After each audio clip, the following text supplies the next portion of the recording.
બનાસકાંઠા જિલ્લાના તેનીવાડા પાલનપુર સિદ્ધપુર હાઈવે ખાતે મુખ્યમંત્રી ભૂપેન્દ્ર પટેલે મેડીવંતા હેલ્થ કેર કેમ્પસનું ભૂમિપૂજન કર્યું હતું।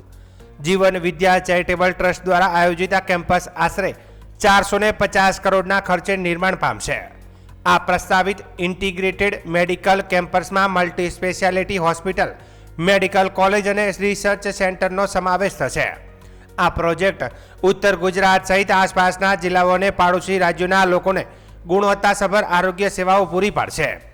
મુખ્યમંત્રી ભૂપેન્દ્ર પટેલે જણાવ્યું હતું કે વડાપ્રધાન નરેન્દ્ર મોદીના નેતૃત્વમાં દેશ વિકસિત ભારતના સંકલ્પ તરફ આગળ વધી રહ્યો છે।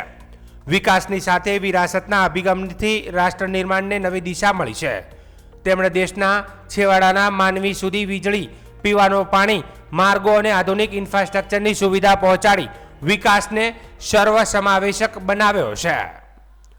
આરોગ્ય ક્ષેત્રે પણ ડોક્ટરોની સંખ્યા વધારવા માટે મેડિકલ શિક્ષણનો વ્યાપ વધારવામાં આવ્યો છે। અગાઉ દર વર્ષે આશરે 1175 ડોક્ટરો તૈયાર થતા હતા, જ્યારે આજે લગભગ 7000 નવા ડોક્ટરો તૈયાર થઈ રહ્યા છે। મુખ્યમંત્રીએ પહેલું સુખ તે જાતે નર્યા કહેવતને ટાંકીને આવા આરોગ્ય પ્રકલ્પોને માનવ સેવાનું ઉત્તમ કેન્દ્ર ગણાવ્યા હતા। તેમણે પાણી બચાવ અને પ્રાકૃતિક ખેતીના અભિયાનને પણ પ્રાથમિકતા આપવાની વાત કરી। આયુષ્માન ભારત યોજના હેઠળ લાખો પરિવારોને ₹10 લાખ સુધીનું આરોગ્ય સુરક્ષા કવચ મળ્યું છે।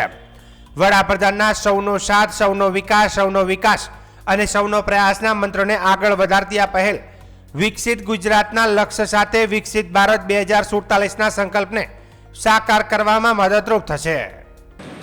જન સેવાનો સંકલ્પ, રાષ્ટ્ર પ્રથમનું મિશન અને વિકસિત ભારત વિરાસતની સાથે હૈયે રાખીને છેવાડાના માનવીને પણ મોદી સાહેબ વિકાસની મુખ્ય ધારામાં લાવવાનો હર હંમેશ એમણે પ્રયત્ન કરે છે અને તેના પરિણામે જ આ 12 વર્ષ વિકાસ, વિશ્વાસ અને જનકલ્યાણના બન્યા છે।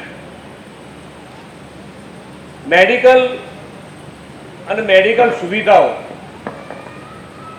સેવા કરવા માટે સેવાનું માધ્યમ કોઈ પણ હોઈ શકે, પણ મેડિકલ માટે ગ્રામ્ય સ્તરે મલ્ટી સ્પેશિયાલિટી હોસ્પિટલ બનાવવું, આ વિચાર આવો એ પણ એક આપણા માટે કે ગ્રામ્ય સ્તરે મલ્ટી સ્પેશિયાલિટી હોસ્પિટલ આપણે બનાવીશું, ત્યાં આગળ કોણ આવશે, સુવિધાઓ કેવી રીતે આપી શકીશું, આ બધા જ વિચારો આપણને પહેલા આવતા હતા। અત્યારે તમે જુઓ તો આ એક કિસ્સો, પહેલો કિસ્સો નથી કે ગ્રામ્ય સ્તરે મલ્ટી સ્પેશિયાલિટી હોસ્પિટલ બનતી હોય।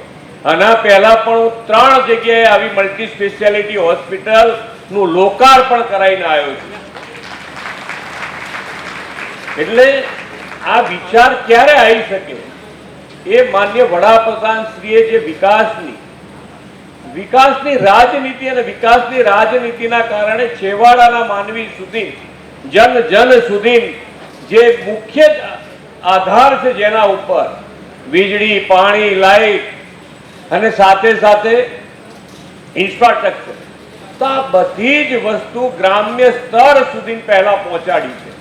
અને એટલે આજે તમને કોઈને પણ એવો વિચાર આવી શકે કે આપણે કોઈ પણ વસ્તુ, કોઈ પણ સેવાની વસ્તુ કરવી છે તો ગ્રામ્ય સ્તરે પણ કરી શકાય। મેડિકલની સુવિધા માટે પહેલા જ્યારે માનનીય વડાપ્રધાન શ્રી અહીંયા મુખ્યમંત્રી હતા, તમે સેવા ગમે તેટલી કરવા માંગો, પણ ડોક્ટરોનું આયોજન શું, ડોક્ટરો કેવી રીતે આપવા, ક્યાંથી આપવા?